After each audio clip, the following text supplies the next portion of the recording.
Nouvelle session d'information sur Eden TV. Mesdames et messieurs, bienvenue au sommaire. Législative 2019 Bénin, l'Union progressiste et le Bloc républicain sont les seules listes retenues par la Sénat. L'annonce a été faite ce mardi par le président de la Commission électorale nationale autonome, Emmanuel Tiando. Ce jour, mercredi 5 mars 2019, démarre le carême des chrétiens catholiques. Dans ce cadre, des évêques du Bénin ont adressé une lettre aux fidèles. Elle a pour titre « La vérité nous rendra libres ». Et puis, le développement du football béninois a été au cœur d'une séance de travail entre le ministre Oswald Omeki et les membres du comité exécutif de la Fédération béninoise de football. C'était ce mardi 5 mars 2019 à la salle de conférence du ministère du Tourisme, de la Culture et des Sports.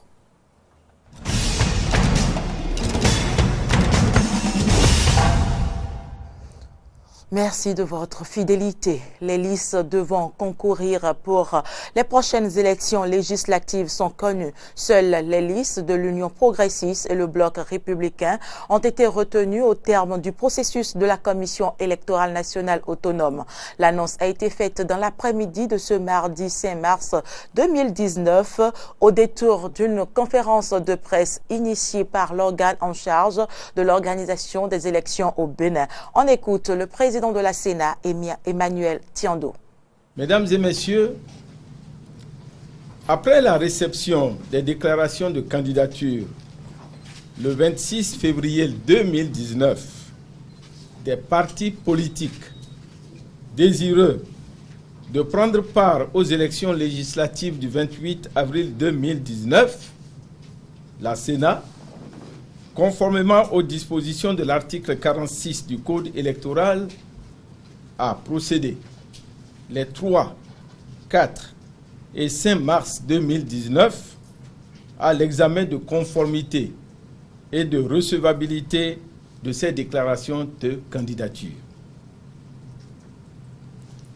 Les 7 partis qui ont déposé des déclarations de candidature ont reçu immédiatement un récépissé provisoire conformément aux dispositions de l'article 46 du Code électoral. Il s'agit de Union progressiste, UP, Parti du renouveau démocratique, PRD, Bloc républicain, BR, Force Cori pour le développement du Bénin, FCDB, Union démocratique pour un Bénin nouveau, UDBN, Union sociale libérale, USL, et enfin Moël Bénin. Toutefois, les récépissés délivrés à l'Union démocratique pour un Bénin nouveau, UDBN, et à l'Union sociale libérale, USL, ont été estampillés dossier incomplet en raison de l'absence dans les dossiers du récépissé de déclaration administrative de candidature et du certificat de conformité exigé par la décision EL 19001 du 1er février 2019 de la Cour constitutionnelle. Par conséquent, la Sénat s'est abstenue d'examiner la conformité et la recevabilité de ces 2 déclarations de candidature et a décidé de leur notifier un rejet de déclaration de candidature. Les 5 autres déclarations de candidature pour lesquelles les récépissés provisoires ont été estampillés dossier complet ont fait l'objet d'un examen de conformité et de recevabilité. Il s'agit de l'Union progressiste, UP, du Parti du renouveau démocratique, PRD, du Bloc républicain, BR, de Force Cori pour le développement du Bénin, FCDB, et de Moël Bénin. L'examen de conformité et de recevabilité a reposé sur les 3 principes suivants. Le souci de la préservation de la crédibilité de la Sénat, le respect scrupuleux des textes, notamment la charte des partis politiques et le code électoral, et enfin, l'obligation d'impartialité et de neutralité inhérente aux fonctions de membres de la Sénat. À l'issue de cette délibération, la Sénat a pris les décisions suivantes. Validation de la déclaration de candidature et délivrance de récépissé définitif pour les partis ci-après. 1. Union progressiste. 2. Bloc républicain. Rejet de déclaration de candidature. Parti du Renouveau démocratique PRD. Force Cori pour le développement du Bénin FCDB. Et enfin, Mouel Bénin. Ces décisions seront notifiées aux partis politiques concernés qui pourront adresser un recours devant la Cour constitutionnelle. Et puis cette décision de la Sénat par rapport aux deux partis de la mouvance comme les seuls en liste pour participer aux élections législatives de 2019 au Bénin est diversement appréciée par les citoyens de l'Okossa. Quelques-uns nous livrent ici leur impression au micro de Jonas Bochi. En tant que fils du Bénin, moi je n'ai pas apprécié ça, sincèrement, parce que depuis que moi je suis né là, on n'a jamais fait élection sans opposition. Jusque-là, je ne sais pas pourquoi la Sénat a rejeté les autres partis. Je ne comprends rien et je me pose beaucoup de questions. Je vais vous demander de prier, surtout prier pour notre pays. Moi, je veux la paix, rien que la paix. C'est pour la première fois que nous sommes constatés un truc du genre que c'est la mouvance seulement qui devait aller aux élections. C'est pas bien. Parce que si la révision de la Constitution n'a pas été effective, c'est parce qu'il y a l'opposition. Vous voyez, et aujourd'hui on dit que c'est les partis de la mouvance seulement qui devaient aller là-bas. Vraiment, c'est dommage. C'est dommage pour le peuple. Nous attendons ce qui va se passer après. Ah ben, c'est une très bonne chose. Moi, je n'ai pas été du tout ahuri en apprenant cette nouvelle, d'autant plus que c'est eux qui ont déposé leur dossier à temps et qui ont des dossiers à jour. Donc, c'est le respect des lois qui continue. La loi, c'est la loi. La loi est pour tout le monde. Si quelqu'un suit la loi et respecte la loi, ça liste va passer. Les autres auront été plus intelligents, ils auraient mis leur liste à jour. Nous avons un président qui est là pour le respect des lois et c'est ce qui s'est fait. Mais ce serait encore intéressant si éventuellement le chef d'État faisait preuve de clémence et laissait les adversaires aussi concourir. Une information de dernière minute dans ce journal. Rencontre entre le chef de l'État et la classe politique dans la matinée de ce mercredi 6 mars 2019. La séance a eu lieu, mais sans l'opposition. On retient de cette séance que la balle est dans le camp du Parlement qui devra légiférer en urgence des tests plus adaptés pour sortir de la crise.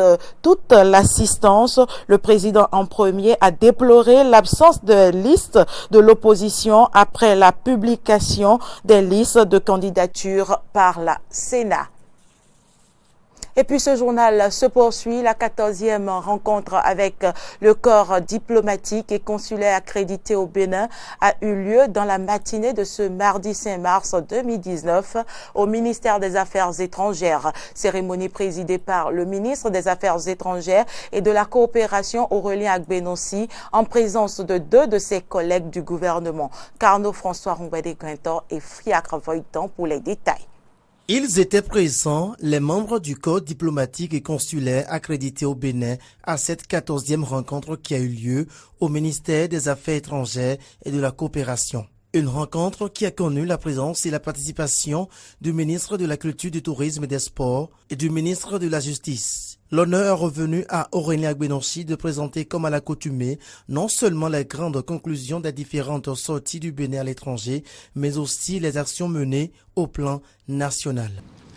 Bien sûr, la rencontre majeure, c'est bien entendu le 32e sommet des chefs d'État et de gouvernement de l'Union africaine. À ce sommet, je voudrais dire que ce que j'ai retenu et qui est important pour nous, c'est que le sommet a adopté le traité qui est relatif à la création de l'Agence africaine du médicament.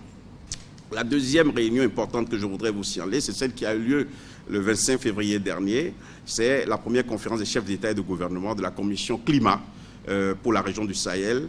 Elle a eu lieu à Niamey et elle a adopté, bien entendu, un plan très ambitieux d'investissement climatique sur la période 2019-2030 ainsi qu'un programme régional prioritaire pour la période 2020-2025 pour lutter contre le changement climatique dans la région du Sahel et pour créer les conditions d'une résilience des écosystèmes sahéliens et des populations qui vivent dans cette région.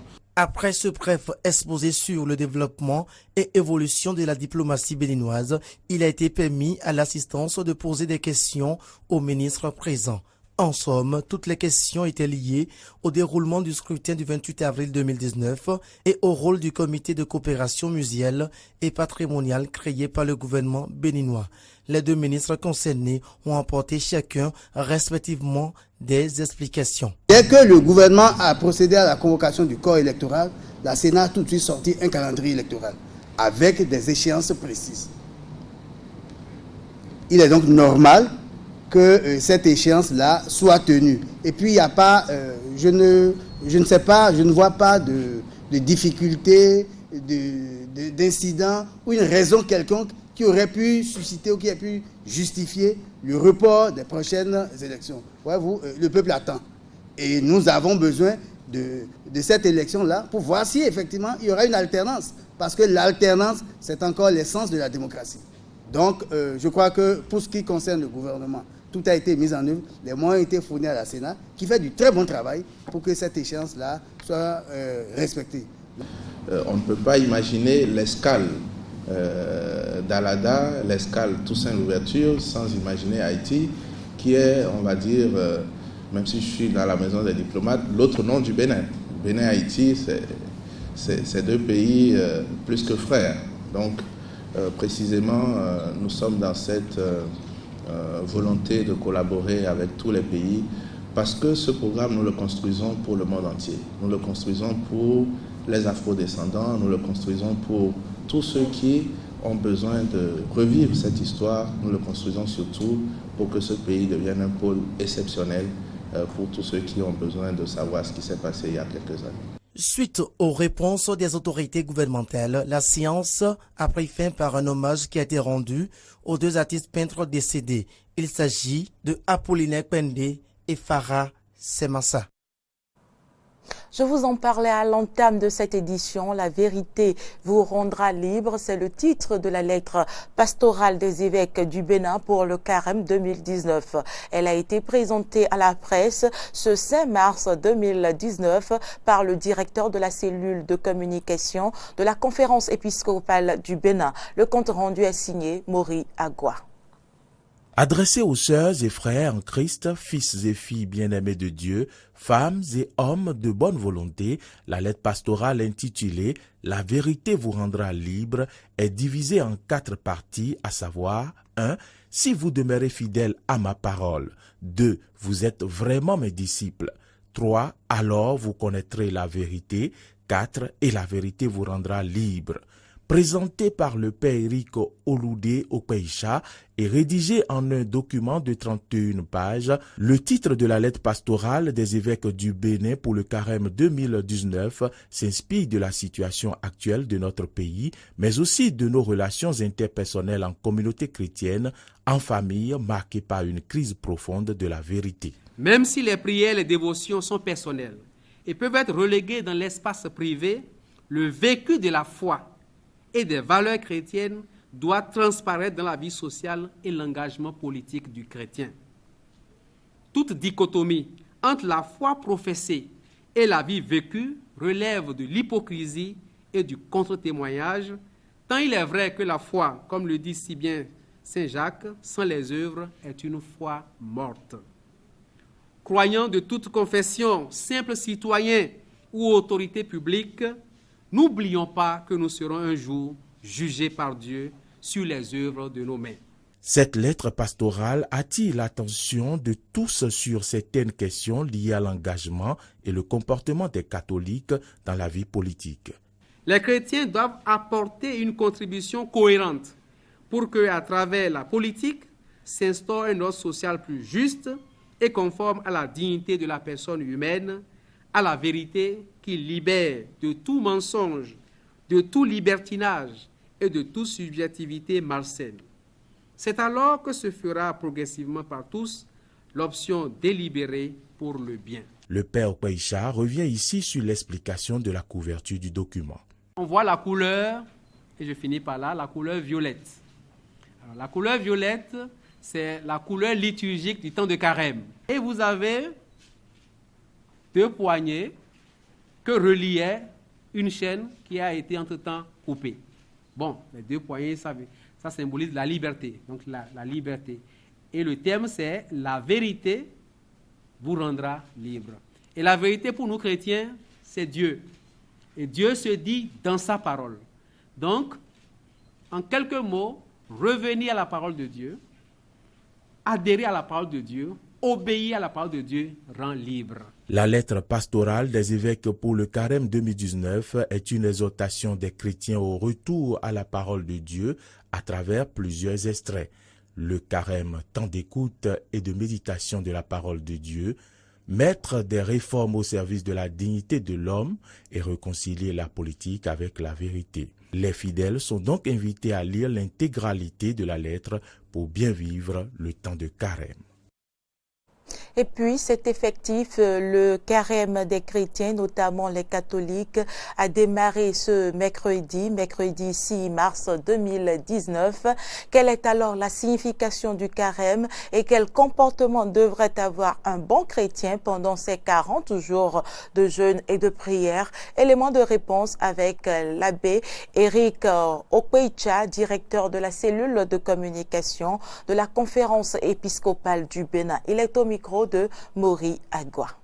Le mot carême vient, disons, d'une déformation populaire de l'expression latine quadragesima dies, qui veut dire 40e jour avant Pâques.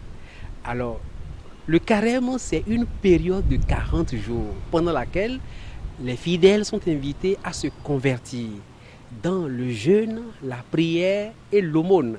Et le but visé, c'est de pouvoir célébrer la passion, mort et résurrection, c'est-à-dire le mystère pascal avec un cœur purifié.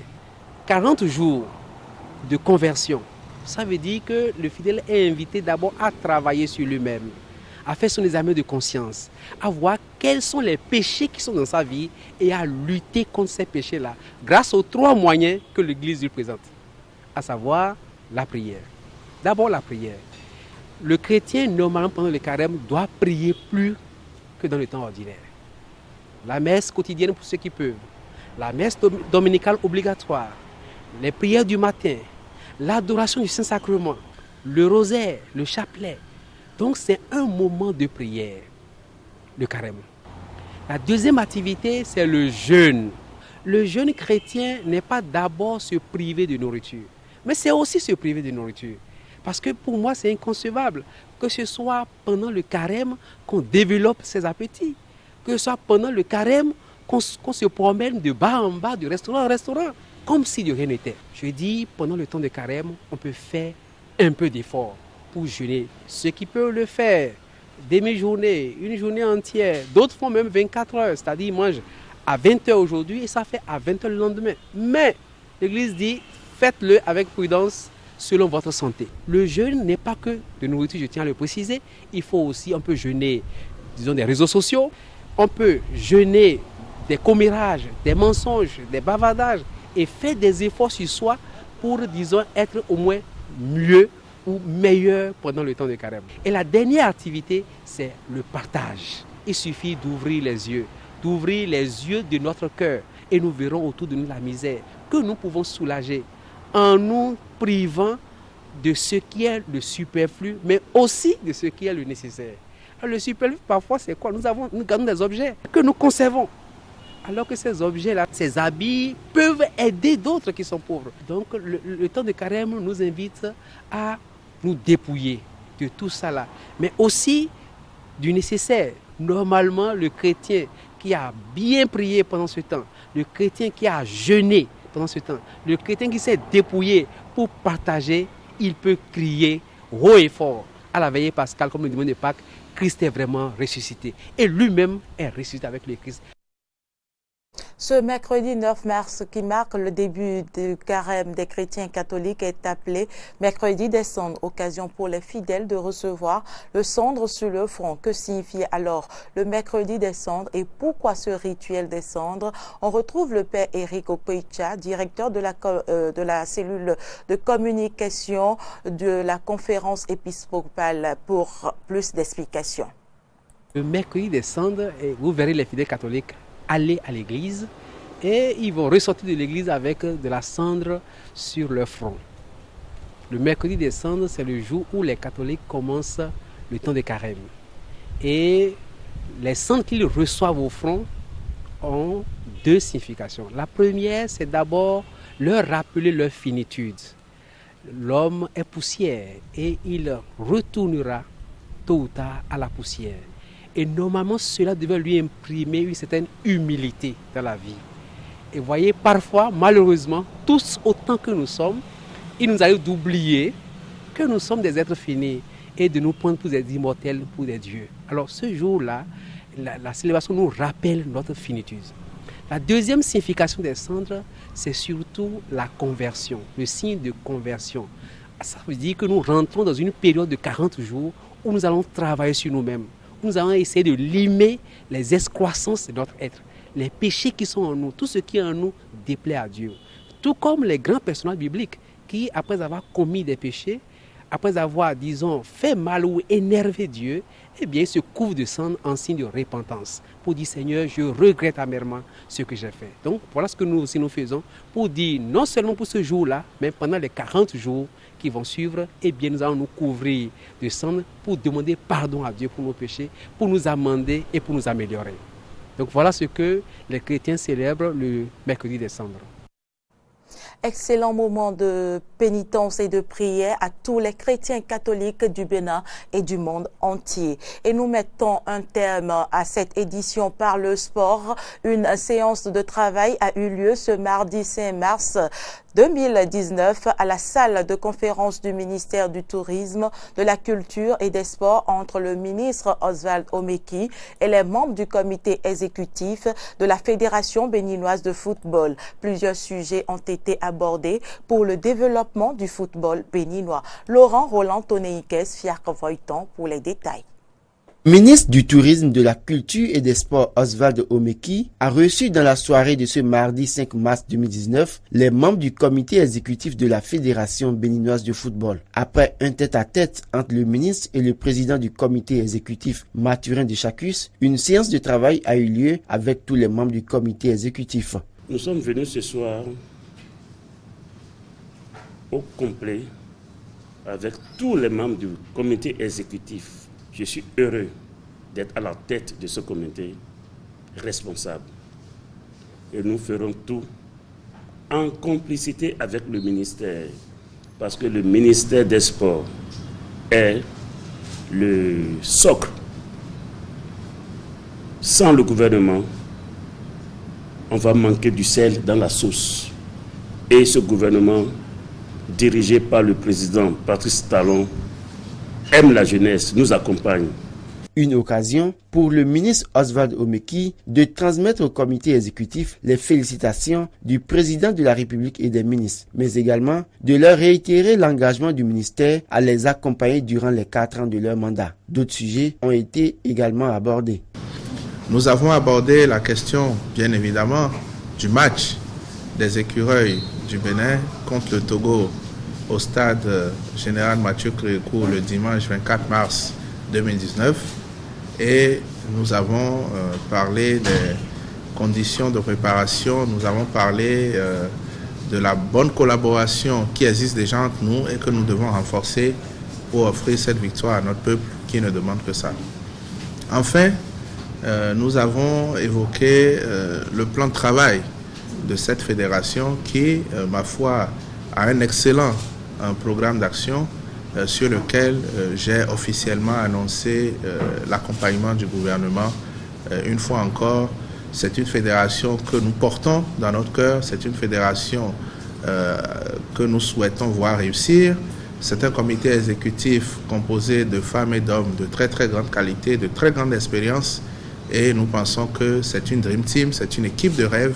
Le ministère travaille en synergie avec le comité exécutif de la Fédération béninoise du football, a conclu Oswald Omeki. D'autres rencontres sont prévues pour annoncer les détails pratiques du match contre le Togo le 24 mars prochain. Match que les écureuils devront gagner pour leur qualification à la CAN Égypte 2019. Fin de ce journal, merci de l'avoir suivi. À demain.